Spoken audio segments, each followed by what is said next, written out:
Welcome to the Mystic Detectives podcast, where we seek to unlock the wonders of the unknown.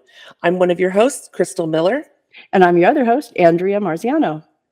Hey, Crystal, how are you doing today? I'm doing well. How are you? I am well also. Been busy. This time of year, when we're recording, is late spring, maybe the beginning of summer consideration by some people, not by the calendar, but some people I think it is because the weather has started to change. And I believe it's warmer where you are in Oklahoma. Yeah, probably. But it's interesting, actually. We don't have to go into this very much, but I just remembered that last night we had an electrical storm, and it was so interesting to see because there was no rain, and there really was no thunder. It was just lightning, and it was almost like there was less time that the sky was dark than that it was lit up by lightning. It was fascinating. Wild? Yeah. Yeah. I've actually seen that when I lived in Texas. So that kind of area is active for that sort of thing.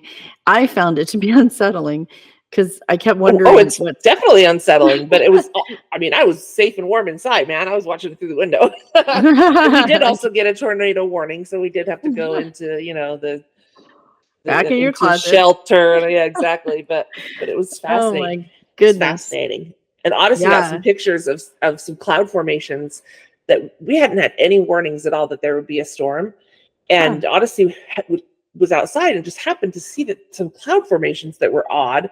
And so she took some pictures of them, and she took 3 pictures. And in each picture, you can see that they get closer to looking like a wasp's nest.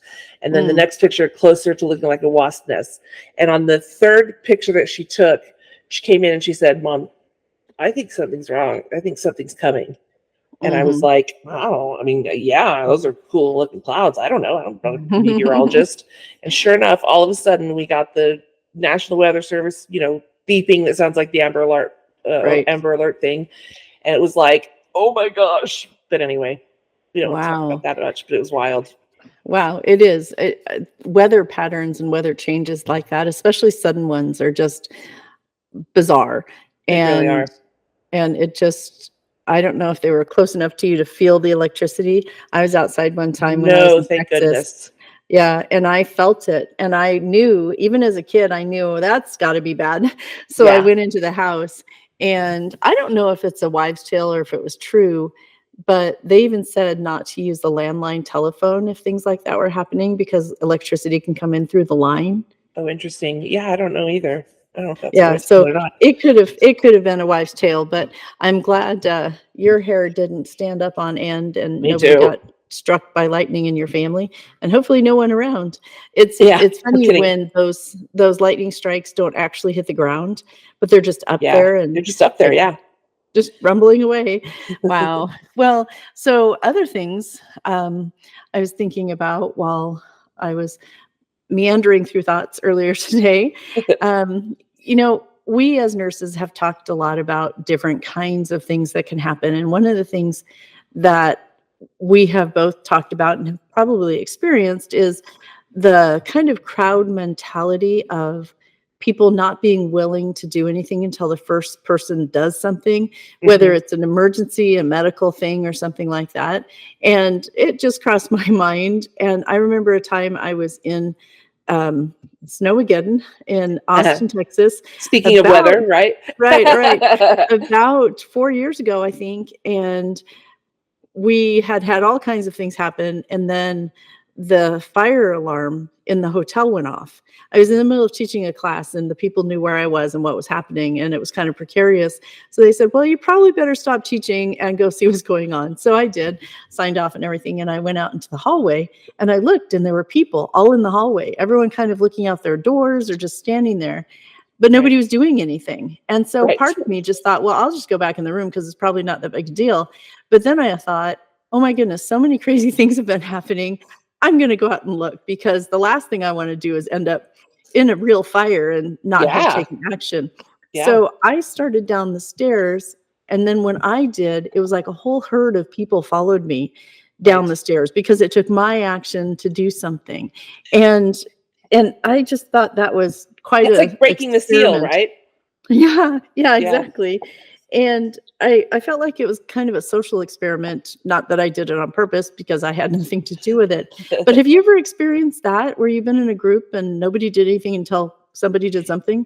Yes, and actually, it was a medical emergency. Well, it was a medical something, but it Mhm. could have potentially been a medical emergency. I was in a casino actually waiting in line for their crab buffet, Yum. and we've been waiting there a while, and suddenly an elderly gentleman fell down, Mhm. and everybody just kind of stared at him. And so Mhm. finally I'm like, well, okay, I'm a nurse. And so I ran across, they were remodeling, so they had a big open space between me and him. So I ran across the open space, started, taking basically taking stock of him, taking his vitals that I could without a stethoscope, Mhm. stuff like that. Right. And anyway, and so all of a sudden, like, I was swarmed. And what I found funny, haha, not that kind of funny, but was that um as soon as, again, I broke the seal, everybody was like, Mhm. "What are you doing here? Get out of here." And I was like, "With pleasure. Bye-bye." I don't want to be here really anyway, but I am required by law. Exactly. And well, yeah, and I think a lot of times that happens in medical situations. I know when I was teaching first aid and emergency responses, one of the things I talked about is being prepared to act. Because you can have all the training in the world, but if you're not actually prepared to act, even if you didn't have your trauma kit, the one Yes. time I needed my trauma kit, I was on a trip and I was in a rental car and it was not in my car because I Right. didn't bring Right. it. The one Right. time I Right. needed it. And but I was prepared to act even though I had nothing with me, just based on experience, et cetera, like you were. Uh-huh. But it just fascinates me that the brain kind of works that way.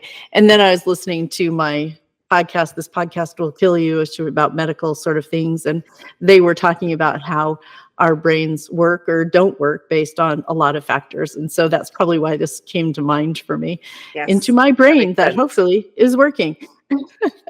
True. Anyway, so it's just fascinating. And as a nurse too, having seen how the brain can alter for whatever reason is something that when I walk across the room and I don't run into anything, often I'll think, yay, brain, thanks for doing everything you're supposed to do to Yeah. make me be able to walk across the room. And I feel like a lot of times we take that so much for granted.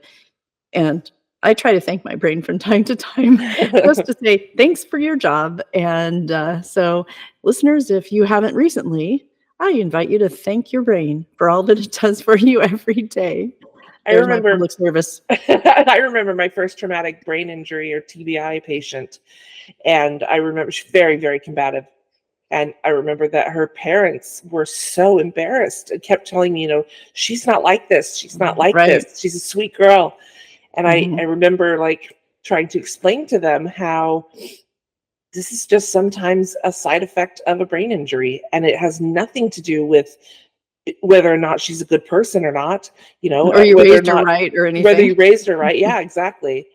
And it was so it's that same sort of thing of like you just don't know what's going to change things in your brain and how they're going to change them. You could Mhm. truly, let's say, breathe something in out of the air, and it could be a solid and it could somehow go up into your sinuses and that'll maybe get to your brain, right? I'm just like, and Right. that would change it. That would change things, and Yeah. who knows how.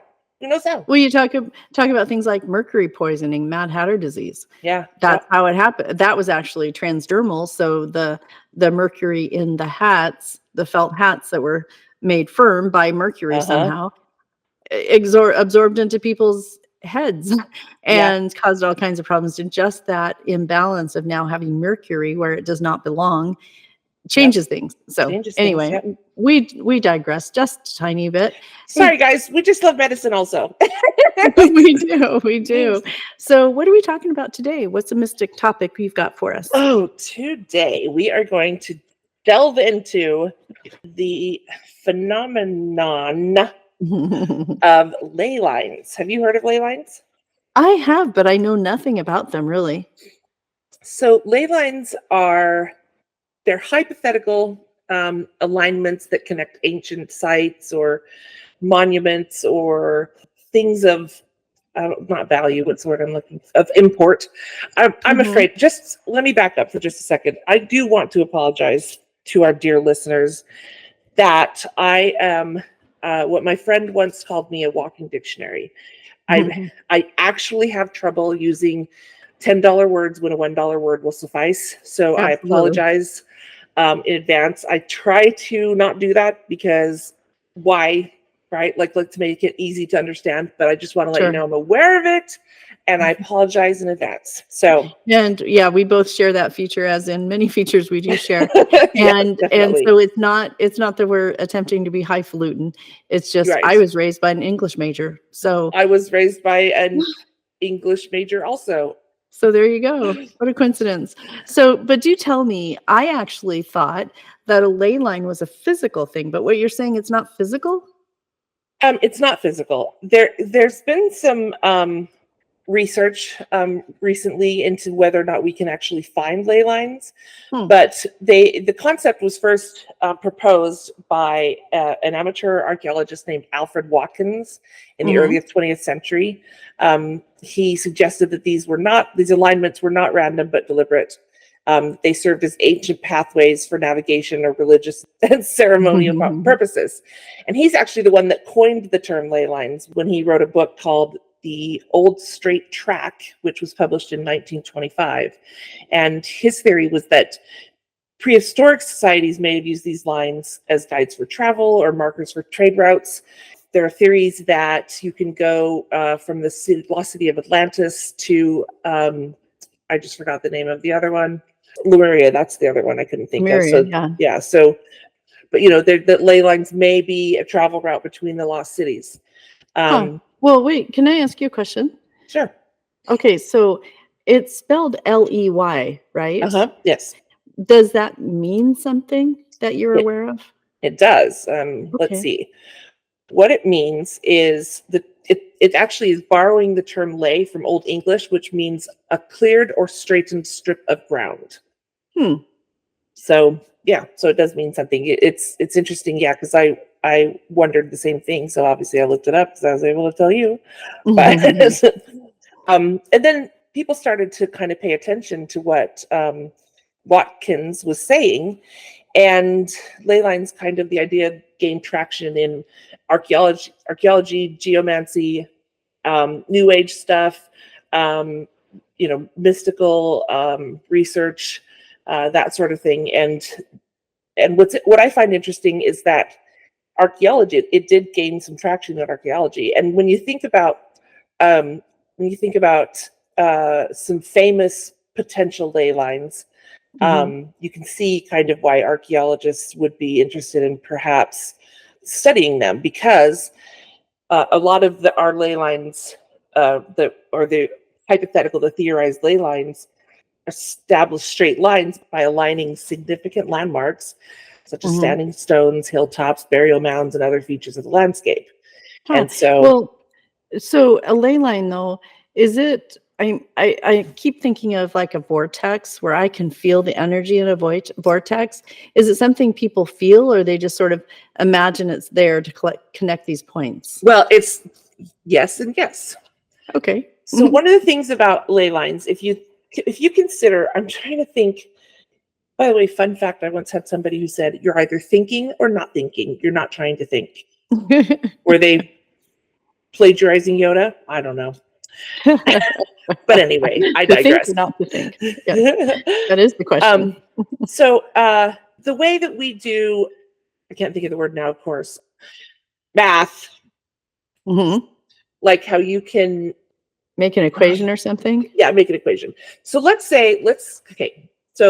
take, say, 3 significant monuments or religious sites or whatever you want to take. And you can actually, in some of these cases, you can actually make a case. If you guys could see me, I'm doing things with my hands, but you could make a case that as the crow flies, there's a straight line, that crosses these 3 landmarks. Oh, I see. And so the theory is that that was done intentionally, that's not a mistake. And do they get to be in physical plane, or can they go across water, or do they get to be on land? It's tricky because you cannot dig up a ley line or see one with your binoculars, or Mhm. run a metal detector over something and get, find it. It's Yeah, just I've got dirt from the ley line. No, it doesn't yeah, happen. it's a mathematical anomaly. I don't know if that's the right word, but uh, the word I'm thinking of is just like super unique, but not necessarily dumb. I don't know. Maybe it is anomaly. It probably is. Mhm. See, great English major you got here. Well, this is fascinating. So what else can you tell me about a ley line then with your research? So, like I said, well, maybe I didn't say actually. The idea of ley lines was that they could be trade routes. They could be considered just alignment routes, meaning again that you're just connecting them through some sort of intention. I guess that's the best way to put it. Hmm. They could be. Maybe there is something that is running under the surface of our in the earth that that if you were standing over it, you could feel it, or as far as in a vibrational way or something like that. One thing about ley lines is that they're always straight. Oh, If it's always a straight line to something. it can't be a And zigzag no, zipper there's no line. zigzags or zippers. And so Watson's theory suggested that ancient societies had sophisticated understanding of surveying was the damn word I was looking for. So sophisticated understanding of surveying and landscape orientation using prominent natural features or man-made landmarks as markers along these ley lines. And so the idea being, as I was saying when I couldn't remember the word surveying, just that without all of the modern gear that has been invented over time, over the centuries, they just had an innate sense of it, or an innate knowing of it. Hmm. Wow. And I guess too that if when they're looking at trade lines and they're attempting to tell Joe which way to go, you can't say turn left at the fourth tree because that tree could go away. So these Right. major points make sense that they do that. What's fascinating to me though is that it sounds like the people would have had to go to these places to know to refer to them, right? So Yeah, some of them seem like they're quite distant from one another. true. Yeah. Navigation is one of the theories that they're used for, like I've said several times. But the idea of it being like a prehistoric navigation aid that Mhm. provides a clear, straight route across the landscape. And like I said, it's not something where you say, turn left at the fourth tree, but it's like you want to go from, Bunny Hill to the Cathedral of Rocking Horror Picture Show to the, I'm sorry, I balked, I panicked, to the, ceremonial burial site of Bugs Billy the Bunny. Kid. Mhm. And so it was just kind of and then the idea being that that's an established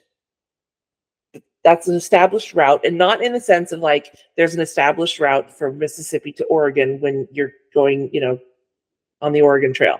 That's Right. not the same sort of thing, right? The Oregon Huh. Trail is a physical thing that you can say, follow the Oregon Trail, follow the Yellow Brick Road. There's nothing visual about ley lines other than the implied sight line, I guess. Hmm. And so what was his point?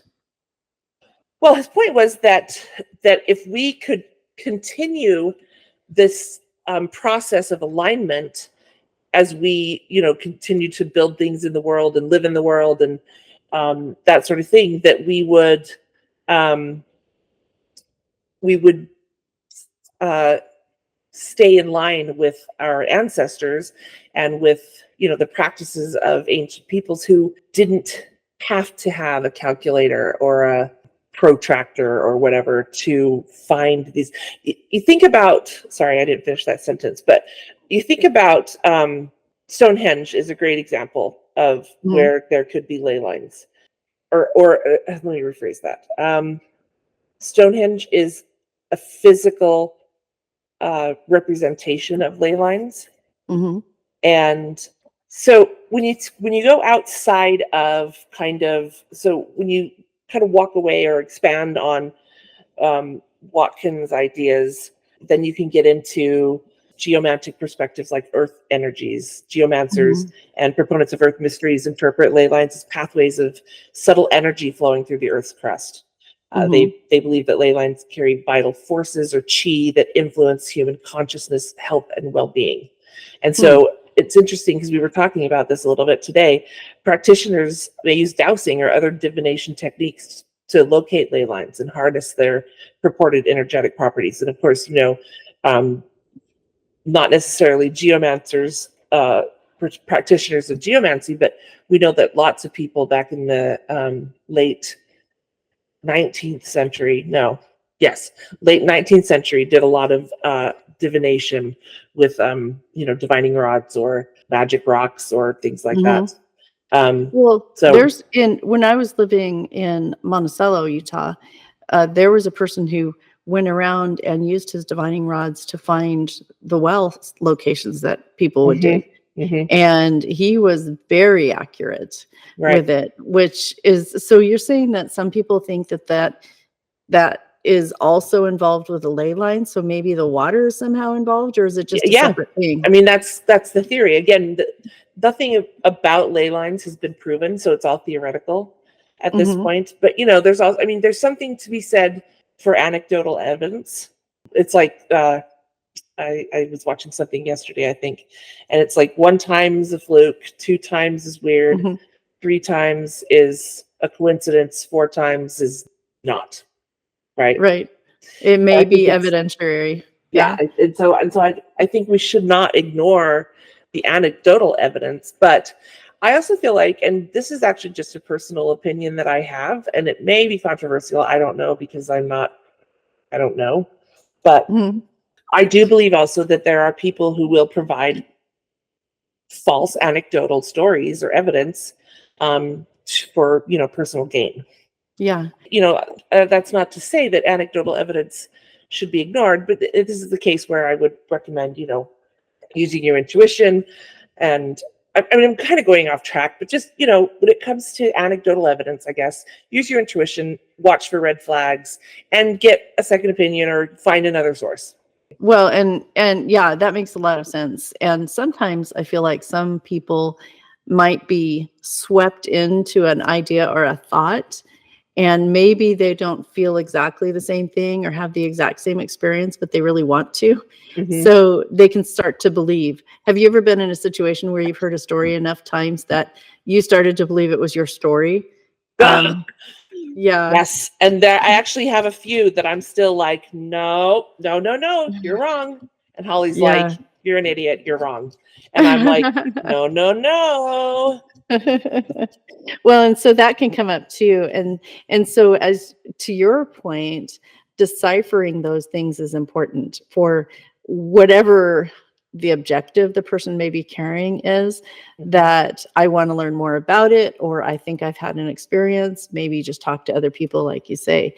So with these ley lines, I just keep thinking about the vortex.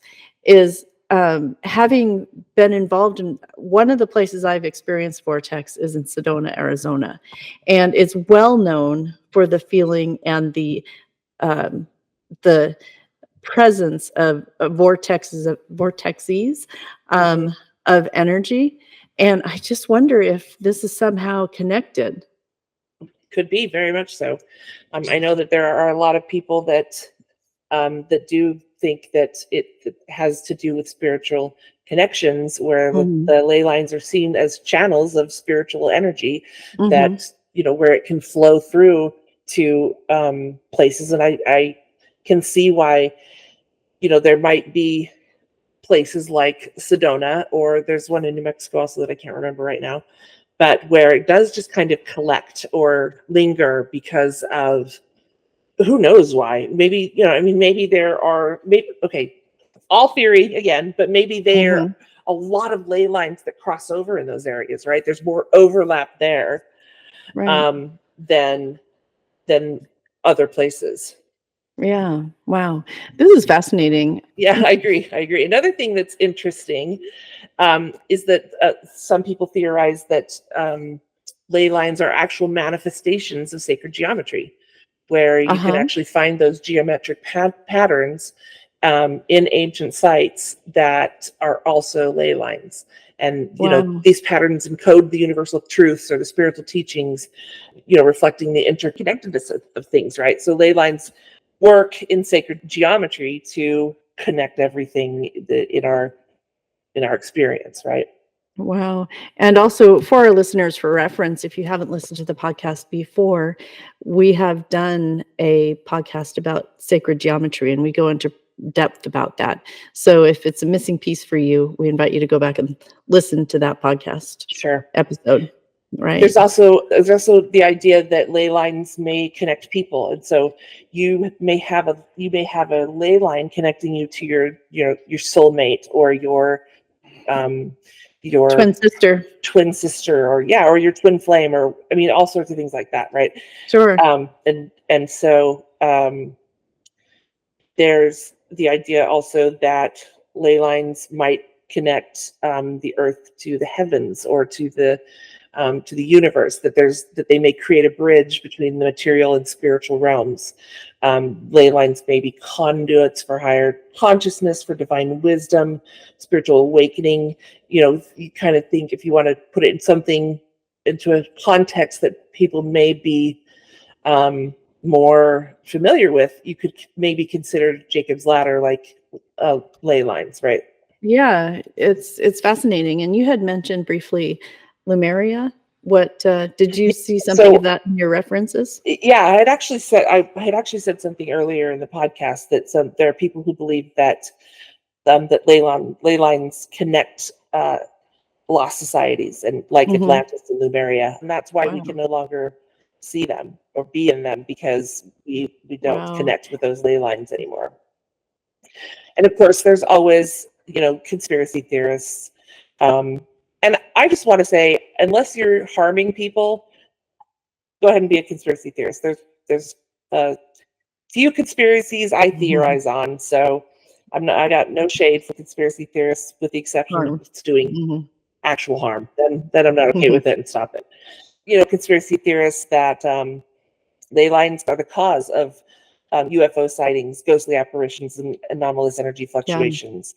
And and so it's interesting because that kind of fits into our sister presenters who do our video episodes, and they're looking at these paranormal phenomena and earth energies. Mm. And so it would be interesting. I mean, I don't think we have the budget for it or anything, but it would be interesting to take that stuff up to Stonehenge, or even to Sedona, or these places that are considered inexplicable, or Right. in the $1 world, unexplainable.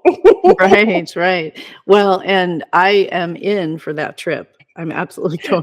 Right? Me Say too. yes. I say yes. Well, I love the thought of that, and, I always talk about how it connects us to one point or realm to another, and I really like the thought of this being a connection.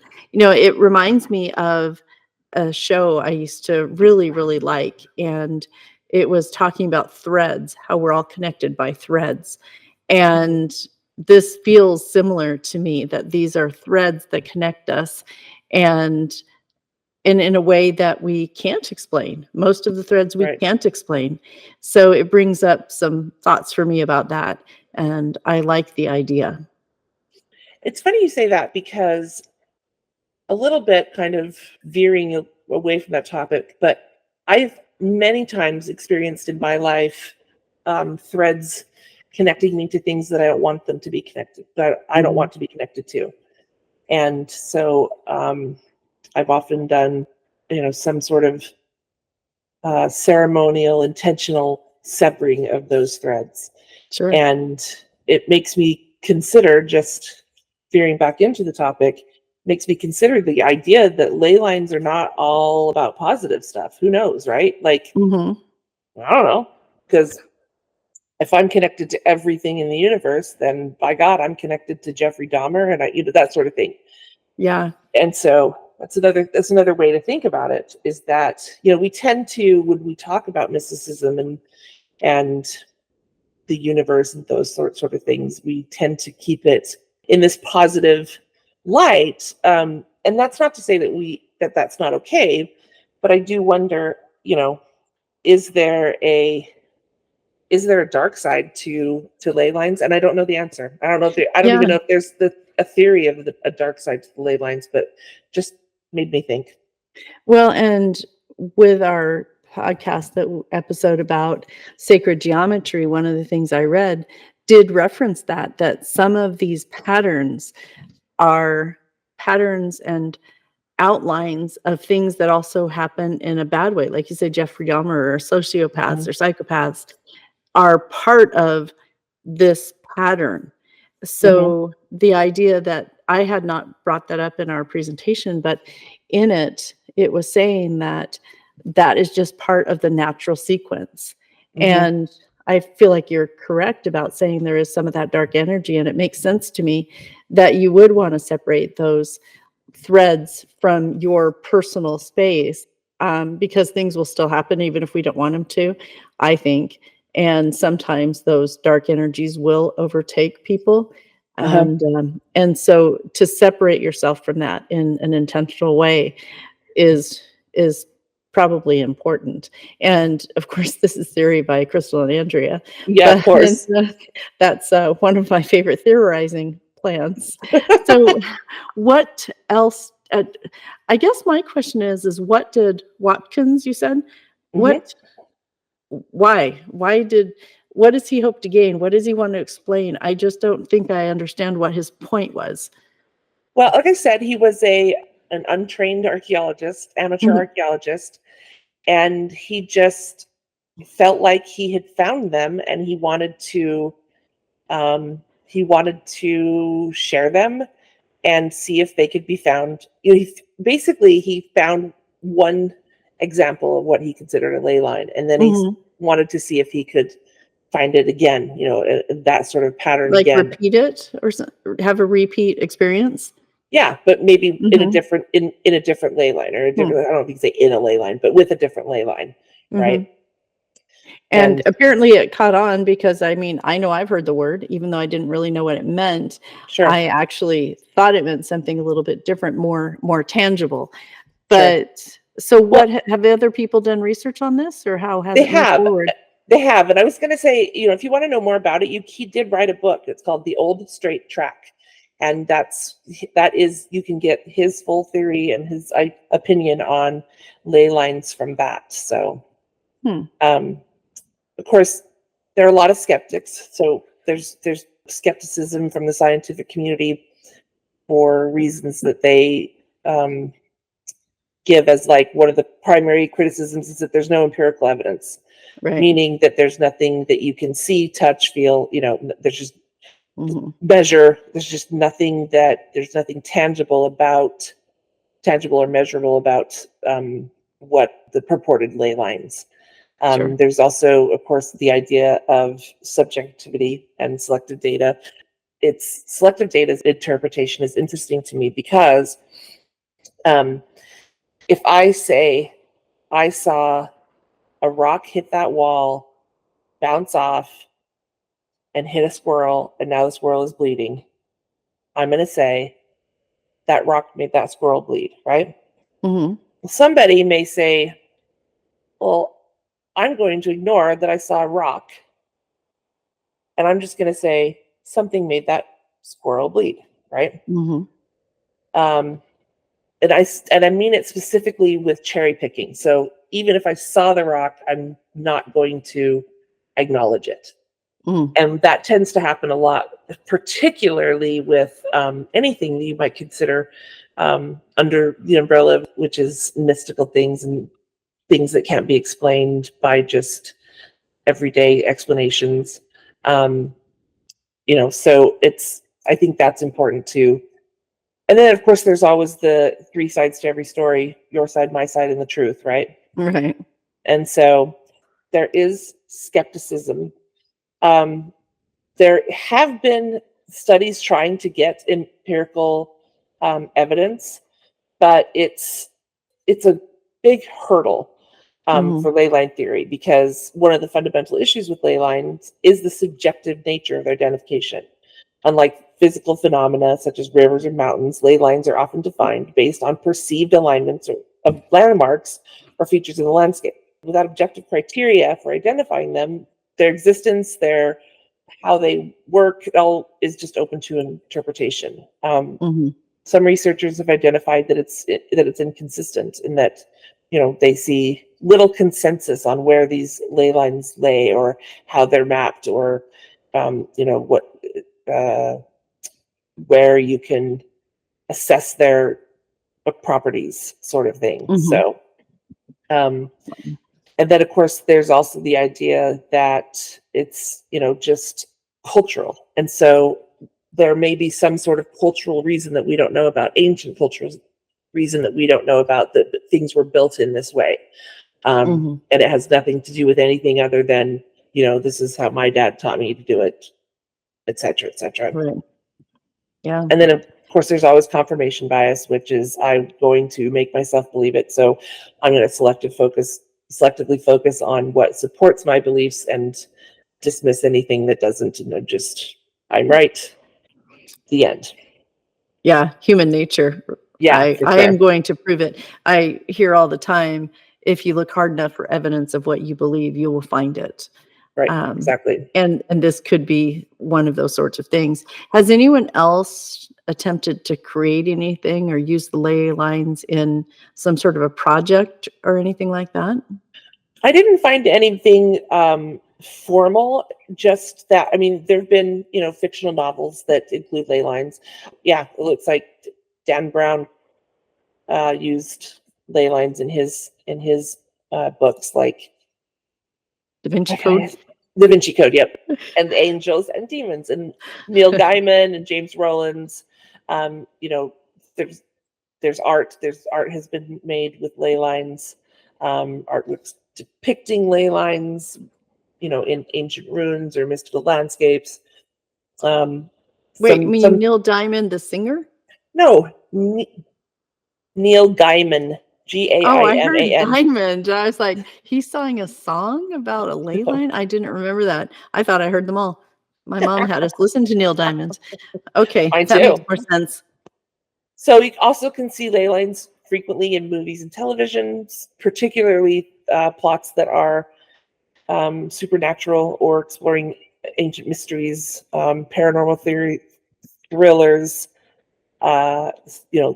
stuff like that. Of course, usually what you can find in movies and televisions and art, you can find in video games. So there are definitely video games that involve, or that showcase ley lines, I guess. So when we talk about ley lines, again, they're just a theory. And so I just want to make sure that we clarify just some misconceptions. So one, I'm just going to say, I don't know. First misconception is that ley lines are a scientifically proven phenomena. They are not. They've not been scientifically proven. There's no empirical evidence supporting their existence. But it does sound like certainly a lot of people have tried. Yes, definitely. Another misconception is that ley lines have precise definitions and boundaries, and the ley lines lack those because of the variability and ambiguity in identifying and mapping them.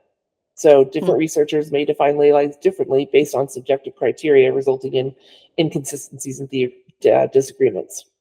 Wow. Another misconception, ley lines are, and again, when I say misconception, I'm saying people stating these as facts. But I just want to make that clear, because they could be true. It's just you can't state it. Yeah, you can't state it as an ultimate truth. Ley lines are ancient navigational or ceremonial routes. While they're often associated with that, there's nothing to prove. There's no archaeological evidence supporting it. So again, it's just a theory. And this is something that may or may not have come up in your research. Is a ley line at all associated with the magnetic pole in our world? I didn't see anything about that, actually, to be honest. So I can't say yes or no, but it did not come up in my research. So, Okay, carry on. ley lines have Sure. mystical or supernatural powers. They're sometimes attributed with mystical or supernatural powers, such as carrying energy or influencing consciousness. It's not supported by scientific evidence, and there's also not a lot of spiritual or paranormal evidence, empirical evidence specifically, that has been able to prove that. Ley lines are universally recognized by scientists and scholars. They are a topic of controversy within the scientific community, with many researchers expressing skepticism or outright dismissal. But there are definitely fringe groups or alternative researchers who are willing to, continue to test the theories and try to find empirical evidence. Why? Just why? Yeah. So I just looked it up. I just used my old pal ChatGPT, and it said he had an epiphany in 1921. So he had an epiphany and became interested, laid out his theories, and then wrote his book. So there you go. There we go. Well, epiphanies are good. But it is, ley lines have become a part of many spiritual practices, rituals, pilgrimages, even sacred journeys. A lot of people will take what they consider a pilgrimage to Stonehenge, or I had some in my mind and now I forgot them. So, and then again, to Sedona, right? Or these pilgrimages to what they consider spiritually significant. Or I say, if you want to use ley lines in your symbolism, your rituals, your spiritual practice, anything like that, for your journeys, to your anything, like, I'm not here to poo-poo ley lines by any stretch. I just thought it would be interesting to kind of get a history on them and just learn more about it. Sure. And I just keep thinking about, since we so recently had the episode on sacred geometry, if there's some sort of association. And I'm going to research that. If I find anything, then I'll post on our page about it for listeners who might be interested in further study. Yeah, and some of the places you can look into that are supposedly related to ley lines that I didn't want to get into, just because we could go on forever and ever. Of course, I've already mentioned Stonehenge. There's also Machu Picchu in Peru, the Great Pyramids of Giza in Egypt, and Avebury, England, which is a hen monument, kind of like Stonehenge. Yeah. Overall, the significance of these sites in ley line lore lies in their ability to evoke a sense of wonder, mystery, and connection to the ancient past. Their alignment along ley lines enhances their perceived importance and contributes to the popularity of the ley line concept as a lens through which to explore the mysteries of the earth and humanity's relationship with the cosmos. Wow, that's pretty cool. And since we like to explore mysteries, that's pretty cool. I just have never really considered ley lines. When it's funny when you were talking about how movies with angels and demons and all of that kind of thing, I had this visual in my head about all these demons and angels just going in a straight line somewhere, just kind of like floating above the earth. That's funny. And so that, I kept visualizing that, what that could look like. Just for a fun little anecdote, for our listeners that are fans of Supernatural with the Winchesters, I'm watching a documentary series that's been done by Jeffrey Dean Morgan's wife, and I was watching a little bit of it with Odyssey yesterday, and I said to her, "Oh, hey, she's Jeffrey Dean Morgan's wife." And without skipping a beat, I said, "Oh my God, I think that means she's Dean's mom." So, to those of you who get it, congratulations. Congratulations. To those of you who don't, ask your friends who watch Supernatural. Oh, that's funny. I like it. Well, cool. Well, I appreciate the information. It really triggers me to want to go check into it a little bit more because I haven't ever really considered it, like I say. And especially because I thought it was lay, like the line lay right here. Like lay, And lady, lay. there you go. And you know, as if I could trip over it, sort of a place, but it's clearly more, is esoteric the word for it? A Yeah, little definitely. A little more esoteric, for sure. Yeah. And I just that why word keeps coming up to my head is like, why are people thinking about this? What triggered it? What could have brought it up? And and I feel like there's a lot of mysteries that we hear about that we may be able to connect to or relate to, and some that we just may never know. And that's the beauty of mysteries to me, is that we can go and evaluate and investigate and check into things as much as we feel like we want to, or we could just say, interesting, and move on. Yep, which is kind of how life is, isn't it? Where we just go, for sure. All right, this is where I want to put my energy. This is not. So I appreciate that. So thank you very much. You're very welcome. We'd love to hear from our listeners. To leave a comment, share a story, or ask a question, email us at listeners@mysticdetectives.com. You can also find out about our Patreon and other interesting things going on at our website, mysticdetectives.com. As always, we invite you to subscribe, share, and leave reviews to support the podcast. Thank you for listening. We'll see you next week. Stay curious and keep exploring.